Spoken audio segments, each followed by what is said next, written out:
पाकिस्तान की जेल में काला पानी की सजा काट कर अपनी जान देने वाले मौलाना फजले हक खैराबादी हो या शेर खान अफरीदी हो, वो भी तो इसी जमीन के लिए अपनी जान दे रहे थे ना।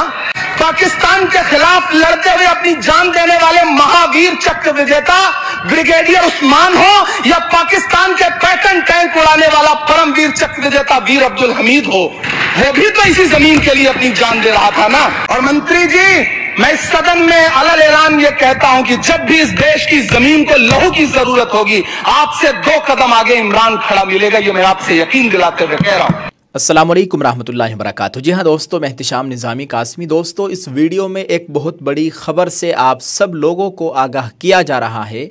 इन्ना लिल्लाहि व इन्ना इलैहि राजिऊन। राज्यसभा में भी तकरीबन 12 घंटों की बहस के बाद वक्फ तरमीमी बिल को निदाई वोट के ज़रिए मंजूर कर लिया गया। दोस्तों, इस वीडियो में इमरान प्रतापगढ़ी का बयान जो उन्होंने राज्यसभा में दिया है, आपके साथ इसको शेयर करेंगे। ओवैसी साहब की पार्टी कुल हिंद मजलिस इत्तेहादुल मुस्लिमीन के औरंगाबाद से साबिक रुकन पार्लियामेंट सैयद इम्तियाज़ जलील का एक वीडियो बहुत ज़्यादा वायरल है, उसको आपके साथ शेयर करेंगे। इससे पहले आपको बताएं, बिल की तायद में 128 अरकान ने वोट दिया, जबकि बिल की मुखालिफत में वोट देने वालों की तादाद 95 थी।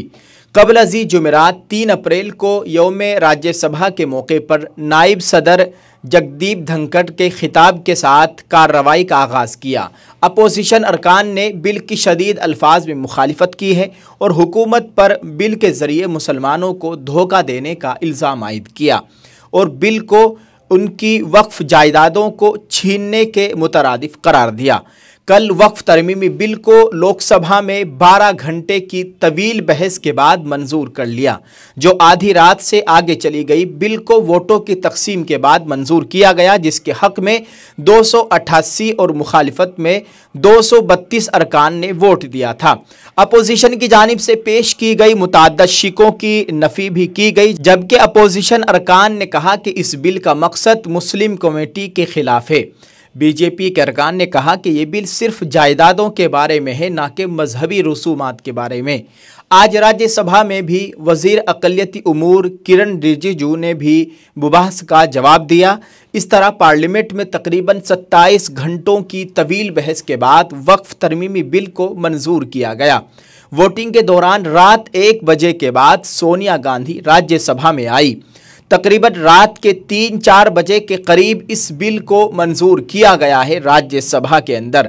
आप इस ताल्लुक से दोस्तों क्या कहेंगे, कमेंट में अपनी राय ज़रूर पेश कीजिएगा। दुआ है अल्लाह ताला हमारे मुल्क में अमन व अमान का माहौल कायम फरमाए। दोस्तों, एक और ख़बर है, हमें ही कातिल कहेगी दुनिया, हमारा ही कत्ले आम होगा। हम ही कुएं खोदते फिरेंगे, हम पर ही पानी हराम होगा।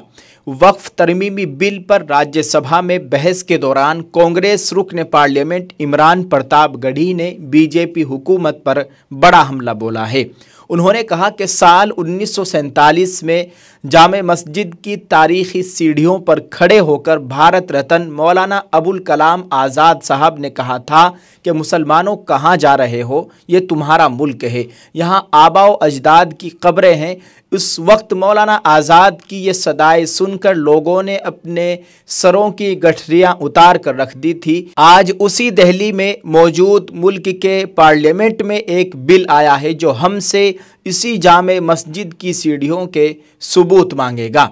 इमरान प्रतापगढ़ी ने बीजेपी पर किया तंज। कांग्रेस रुकन पार्लियामेंट ने इल्ज़ाम लगाया कि हुकूमत इस बिल को मुस्लिम ख़वातीन के हक़ में बता रही है, जबकि हकीकत यह है कि ये मुस्लिम तबके के ख़िलाफ़ एक सियासी एजेंडा है। उन्होंने तंज किया कि जिस पार्टी के पास ना तो लोकसभा में और ना ही राज्यसभा में कोई मुस्लिम खातून रुकन पार्लियामेंट है, वो मुसलमानों के मफाद की बात कर रही है। इमरान प्रतापगढ़ी ने कहा कि आइन का आर्टिकल 26 मजहबी आज़ादी की गारंटी देता है, लेकिन इस बिल के ज़रिए हुकूमत मजहबी मकामात को भी निशाना बना रही है। उन्होंने कहा कि हुकूमत को वक्फ बोर्ड की जायदादों को जब्त करने के बजाय उनका तहफ़्फ़ुज़ करना चाहिए। उन्होंने ज़ोर देकर कहा कि ये मुल्क हमारा है, हम कहीं नहीं जाएंगे, हमारी पहचान को कोई मिटा नहीं सकता। उन्होंने ये भी कहा कि मुसलमानों ने इस मुल्क के लिए जान की कुर्बानियां दी हैं और ज़रूरत पड़ी तो आगे भी देंगे। इमरान प्रतापगढ़ी ने कहा कि कल किरण रिजिजू कह रहे थे कि रेलवे की ज़मीन मुल्क की ज़मीन है, डिफेंस की ज़मीन मुल्क की ज़मीन है। हाँ तो मिनिस्टर साहब, वक्फ की ज़मीन भी तो मुसलमानों की ज़मीन है। हमारे आबाओ अजदाद ने इन ज़मीनों को हमारे मजहबी कामों के लिए वक्फ किया है। हम भी तो इसी मुल्क के शहरी हैं, हम भी तो इसी मुल्क के बेटे हैं। वक्फ की ज़मीन भी तो इसी मुल्क की ज़मीन है, इनको पराया क्यों बोलते हैं। इमरान प्रतापगढ़ी ने कहा कि मुल्क की आज़ादी में हमारा भी ताउन है। अशफाकुल्ला खान जब फैज़ाबाद की जेल में फांसी के फंदे पर झूल रहे थे, इसी ज़मीन के लिए झूल रहे थे। इमरान प्रतापगढ़ी ने इस दौरान मौलाना शेर खान आफरीदी से लेकर महावीर चक्र फातेह ब्रिगेडियर उस्मान और परमवीर चक्र फातेह वीर अब्दुल हमीद का जिक्र किया। उन्होंने मजीद कहा कि जब भी इस मुल्क की ज़मीन को लहू की ज़रूरत होगी, मिनिस्टर साहब आपसे 2 कदम आगे इमरान खड़ा मिलेगा। ये मैं आपको यकीन दिलाते हुए कह रहा हूँ। दोस्तों, कोशिश तो बहुत की गई इस बिल को रोकने के लिए, लेकिन नाकामी ही नाकामी हुई है और नाकाम रहे। बिलाखिर अब देखते हैं क्या होता है, उलमाए किराम इस ताल्लुक़ से क्या कदम उठाते हैं। मुसलमानों के जो मजहबी लीडरान हैं, सियासी लीडरान हैं, इन सब को मिलकर एक साथ बैठकर इस ताल्लुक़ से कोई कदम उठाना चाहिए, क्योंकि ये मजहबी मामला है, वक्फ का मामला मजहबी मामला है। तो इस ताल्लुक़ से उलमाए किराम का जो कदम होगा उसके पीछे तमाम लोगों को चलना चाहिए और अमल करना चाहिए। अल्लाह ताला खैर फरमाए, अल्लाह ताला मुसलमानों की नुसरत व मदद फरमाए, इबादतगाहों की मुकम्मल हिफाजत फरमाए, हमारे मुल्क में अमन व अमान का माहौल कायम फरमाए, आमीन। दोस्तों, जैसी जैसी खबरें देखने और सुनने को मिल रही है, बिल्कुल भी अच्छा नहीं लग रहा है। मुसलमानों के साथ जो सलूक किया जा रहा है ये बिल्कुल भी मुनासिब नहीं है। आप क्या कहेंगे इस ताल्लुक़ से? अपनी राय ज़रूर पेश कीजिएगा और आप सब लोगों से खुसूसी दुआओं की गुजारिश है। अल्लाह ताला हम सब के हाल पर रहम फरमाए, अल्लाह ताला हम सब का हामी व नासिर हो, आमीन। दोस्तों, ऑल इंडिया मजलिस इत्तेहादुल मुस्लिमीन के साबिक रुकन पार्लियामेंट, एक मजबूत लीडर, मुसलमानों में अपनी एक अलग पहचान बनाने वाले जनाब सैयद इम्तियाज़ जलील साहब का मीडिया को दिया गया इंटरव्यू सोशल मीडिया पर वायरल हो रहा है। ज़रा आप इस वीडियो को देख लीजिए कि जब वोटिंग ली गई है, जब डिवीजन की मांग की गई थी, तो अंतर कितना था। सिर्फ 50 खासदार इधर थे तो आपने पूरा का कानून है तो वहां पर ले लिया था करके। और ठीक है, अब उनका साथ देने के लिए टीडीपी के हमारे चंद्रबाबू नायडू साहब है, जेडीयू के नीतीश कुमार साहब है, उन्होंने आज डर और खौफ में मोदी जी का साथ तो दे दिया, लेकिन 4 महीने के बाद उनको इलेक्शन के अंदर जाना है। वहां पे वो क्या सूरत लेकर जाने वाले हैं, ये भी है तो एक सवाल रहेगा। अजीत पवार भी नरेंद्र मोदी साहब के गोद में जाकर बैठ गए हैं। ये वही अजीत पवार है जो कहते हैं कि मुसलमानों को मैं कुछ होने नहीं दूंगा करके, मुसलमानों की रक्षा मैं करूंगा करके। तो अजीत पवार सड़क के ऊपर तुम कुछ और कहेंगे और वहां पर जाकर कुछ और बात करेंगे, किसके साथ हाथ में हाथ मिला देंगे करके। उसमें तो इनकी बोलनी और करनी के अंदर बहुत फर्क नजर आ रहा है। अब हो गया है, बिल पास हो गया है, एक लड़ाई रास्ते के ऊपर लड़ेंगे, दूसरी लड़ाई सुप्रीम कोर्ट के अंदर जाएंगे। लेकिन सुप्रीम कोर्ट से भी अब हमें बहुत ज्यादा उम्मीदें नहीं रही। अगर वहां पर अच्छे ईमानदार अगर जज बैठे हैं और वो सुन रहे हैं तो इंसाफ की उम्मीद है। अगर वो जज बैठा है जो रिटायरमेंट के बाद जिसे NHRC national human rights commission का चेयरमैन बनना है या उसे राज्यसभा की सीट चाहिए, तो इंसाफ वहां पे भी नहीं मिलने वाला है। और अभी मोदी जी के कार्यकाल के अंदर ऐसे बहुत सारे सुप्रीम कोर्ट के जजेस हैं जो रिटायरमेंट होते ही मोदी जी के पास जाके बैठ जा रहे हैं, अच्छी अच्छी पोस्ट ले रहे हैं और अपना काम चला रहे हैं। बताइए, बिल पास होने की वजह से मुस्लिमों पे क्या अन्याय हुआ? देखिए, ये मुसलमानों की जमीनें थी, मुसलमानों की जायदादें थी। इसमें आज हमारे को जो खतरा हमारे ऊपर मंडला रहा है, इसमें ऑलरेडी पेपर के ऊपर आपको हजारों एकड़ जमीन नजर आ रही है। ये जमीनें वापस किस तरह से ली जा सकती है, इसके लिए कायदा बनाने की जरूरत थी। इसके अंदर पूरे बिल के अंदर कहीं कोई प्रावधान नहीं है।